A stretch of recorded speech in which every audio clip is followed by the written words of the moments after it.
Hey there, YouTube world. Yours truly here on the Kansas City Chiefs Report. Follow me on Twitter at HGramNFL. Another Twitter legend. That is a reference to him. If you know, you know. All right, free agency has picked up even more, and we got some Chiefs news and rumors to discuss. We got a bit of due to one Damien Williams. We discussed earlier today after Darrell Williams was announced back on a one-year deal that he would likely compete with Damien Williams for RB2. That will no longer happen as Damien Williams is out the door. The Chiefs have cut him to save $2.1 million in cap space. Shout out to the few of you in the comments who said, this isn't going to happen. There's no way, after I told y'all it was at least a possibility.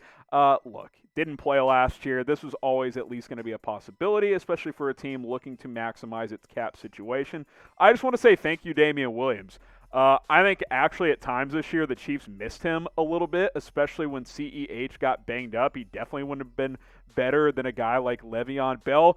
Damien Williams did a lot for this team, especially during the playoff runs in 2018 and in 2019. Give me a thanks in the comments if you want to thank Damien Williams. I think he was an underrated piece on this championship team. Without his effort in Super Bowl 54, I don't think this team wins the Super Bowl. I think he really kept that team in the game while Mahomes struggled a little bit early, and the 49ers pass defense played really well. Ultimately, Mahomes won it late, but thank you, Damien Williams. Give me a thanks down in the comments section. He was never a, huge stats guy, right, with Kansas City, but in those two playoff runs and those 5 games in 2018 and 19, look at what he did. 355 yards rushing, $185 receiving, and 10 touchdowns. 10 touchdowns for a running back in the Chiefs offense in 5 playoff games. That is a lot of big-time production when the games count the most. Like, Damien Williams was a 10-ish touches per game type of back, but when the light shined the brightest, he delivered. He had 10 touchdowns in 2 playoff runs for Kansas City, and this is a player that while the Chiefs can certainly afford to cut him loose, which is why I'm not surprised by this move, he will certainly be very much missed within Kansas City. I know his teammates liked him a lot. Hopefully he lands on his feet and sides with the team very, very soon. Subscribe to the Chiefs Report because we're closing in on 15,000 subscribers. Do it for Patrick Mahomes, who rocks number 15. We got the latest news and rumors surrounding Kansas City throughout free agency and the rest of the offseason as well. So go ahead, hit that big red button and subscribe. We'll keep you guys up to date here on the Chiefs Report. Let's talk Zach Ertz trade possibility here on the Chiefs Report by Chat Sports. The Eagles have reportedly given Ertz permission to seek a trade as he wants out of Philadelphia, and it doesn't really make sense for them to bring him back because they're kind of in a mini rebuild now that Carson Wentz has left and is in Indianapolis. Report is from Nate Taylor of The Athletic that the Chiefs have actually shown some interest here in trading for Zach Ertz. I think he's set to earn $8.5 million next year, so maybe a restructuring would come if a trade happened. But are you kidding me? Zach Ertz can come in and be your number 2 tight end behind Travis Kelce? That would be awesome. Sign me up for this if you don't have to give up that much for Zach Ertz, because backup number 2 tight end is actually a sneaky big need for the Chiefs because they've tried to figure it out. They signed Ricky Seals-Jones last year. He was hurt and didn't play that well. Nick Keiser was kind of a bum. They can't figure out tight end after Travis Kelce, which you don't need someone to be great, but could you imagine Zach Ertz working the seam as well with Travis Kelce? Maybe you opt to go in that route instead of investing big in a number 2 wide receiver, and you run more 2 tight end sets, which is something Andy Reid has already done in the past. I am definitely interested in this possibility. Should the Chiefs trade for Zach Ertz? Type Y for yes, type N for no. I want to hear from you guys in the comment section. If the compensation isn't that much, like 4th, 5th round pick, I'm in. I'm typing my Y for yes when it comes to Zach Ertz getting traded to the Kansas City Chiefs. Now, obviously, Travis Kelce is and will continue to be your number 1 tight end, but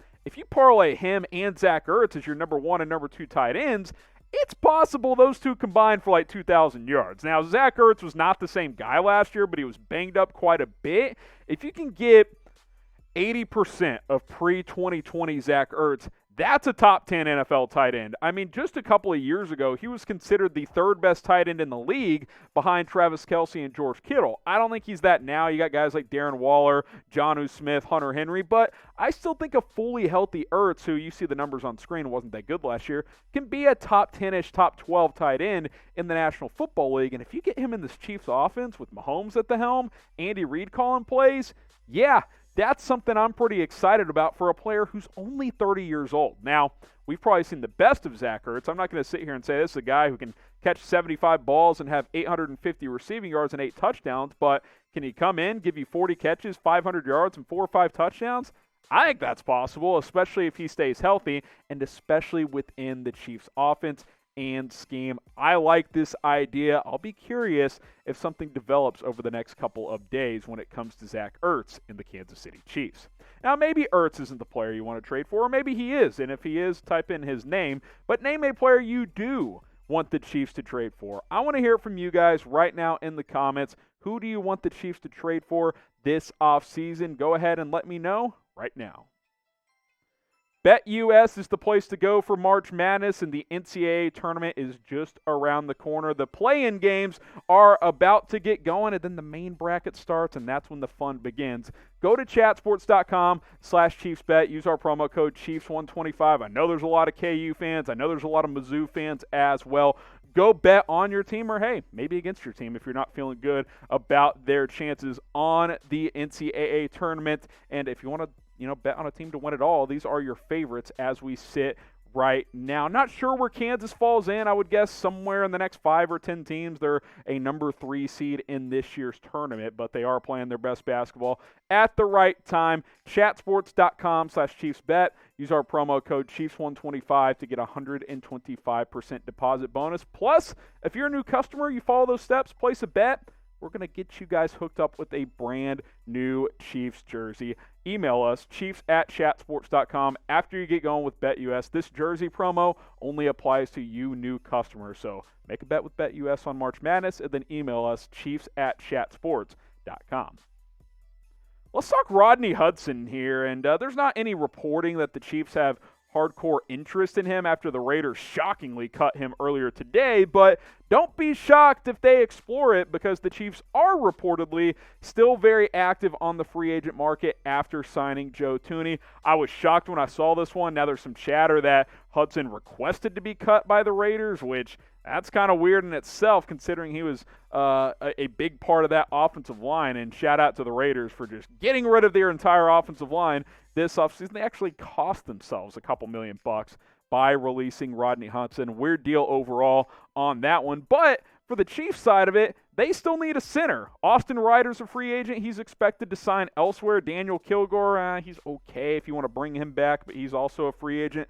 I'm all in on the idea of signing Rodney Hudson. Now, I'll be curious to see what his market is. I mean, I think you're looking $10+ million for sure for Rodney Hudson. He's a top 5-7 center in the NFL. He's a really good player, which is why I was surprised to see the Raiders and him part ways. But could you imagine if you plug him in at center and then you've got Joe Thuney next to him? That's a great left guard center combo, by the way. LDT could hold it down at right guard. I think Lucas Niang's going to be your right tackle. Then maybe you draft a left tackle. Maybe number 31 overall becomes, okay, whoever the best tackle is, we draft him there. That's our left tackle, and we go to war with what we got on this offensive line. And you could do worse, right? Like Rodney Hudson and Joe Thuney after losing your 2 tackles, that's not too bad. You'll certainly dip in tackle production, but your interior, that's going to be pretty solid if you somehow pulled off a guy like Rodney Hudson.